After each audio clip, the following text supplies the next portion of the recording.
I'm here with Colby, the specialty brewer here at Ballast Point. We just got done with the Padres and Ballast Point Homebrew contest. Why don't you tell everybody a little bit about that contest? We've teamed up this year with the Padres, and we ran a homebrew contest. We got entries here at the brewery. We just finished a arduous day of judging homebrews, which is, brewing's a lot of hard work, but it's not hard work all the time, and I guess we could classify it today as that. We're going to let the winner throw out the first pitch of the Padre game this Saturday, and then the beer is going to get brewed at Ballast Point, and we'll serve it at the stadium sometime in the near future. Nice. So how many entries did we have today? Today we had 27 entries total. 27 entries. That's a lot of beer tasting. Just like quality wine or quality food, beer, there's aromatics, there's flavor, there's mouthfeel. All of those things, really kind of bleed in together, and that's how you basically decide on a winning beer for the most part. What's got the best balance of all the 5 characteristics in the beer that we're looking for, and it definitely narrows down the crowd a little bit quicker that way. You've been with the company? I have been with Ballast Point and Homebrew Mart for 15 years this month. 15 years? 15 years. Wow.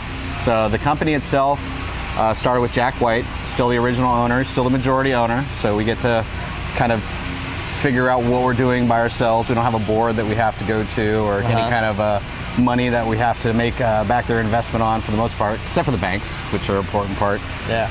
But 1992, he started Homebrew Mart. 1996, he got some funding from his family, put in the brewery that still exists on the same location in 1996. So Homebrew Mart has now been open for 20 years. This is our 20th anniversary this year. Wow.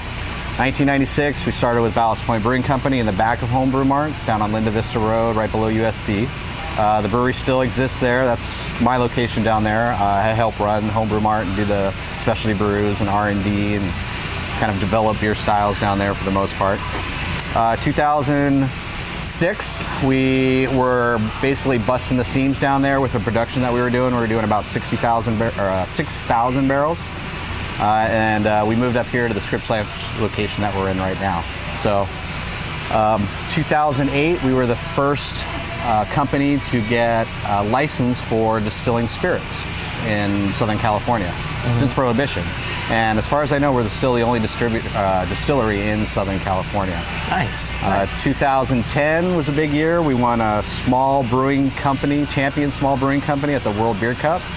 So technically the best brewery in the world for the most part. That's our Olympics, one of the hardest accolades to get for the most part, and really kind of took us to the next level. We also started producing our Bloody Mary mix that year to kind of help go with our gin and the other spirits that we're making, the vodka. And this year we're looking to expand again. When we won our medal in 2010, we were right about 14,000 barrels.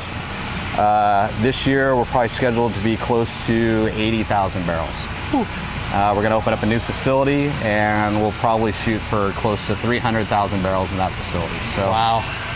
So the demand is increasing. We're up to about 60 employees now. We're hiring smart people to really move the business forward, and it's been a great 15 years. I can't believe how much I've learned here. Cool. Best Padre moment. Best Padre moment.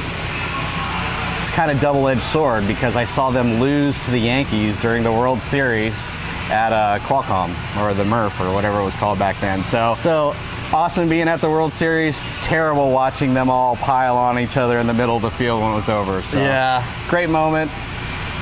Probably one of the better for me, but not necessarily for the Padres. I feel like there's almost 2 styles of beers that are being made.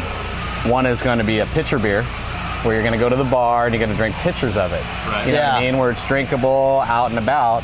But then there's also food beers that if you combine that habanero sculpin with the right food, then you're going to be pounding through it, necessarily. So it's kind of where you're at, what you're eating, and then that's kind of where those beers all fit into all different categories. So what do you think a habanero sculpin would fit best with? I like kind of going towards almost like you can get like a creamy crab quesadilla or something like that, where you're doing some white cheese and some stone crab or something in there, or even a lobster, And then you make it really mild. You get a lot of fat in there with the acid in the beer and the peppers. And then the peppers are almost acting like a condiment, almost like a salsa. Except you're not having to spice up the quesadilla at all. You're doing that with the beer as you're drinking it. So it works pretty well together. So get a growler, fill it with habanero sculpin, and get yourself to the supermarket. Seafood taco.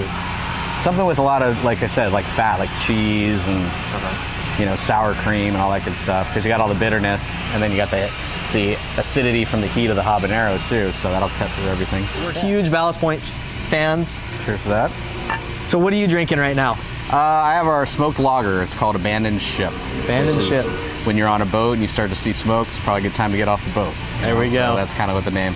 So we actually get some of the malt smoked in Germany over Beechwood, and gets shipped over here. It's a real traditional German smoked Marzen, kind of like they do the beers they make in Bamberg in Germany.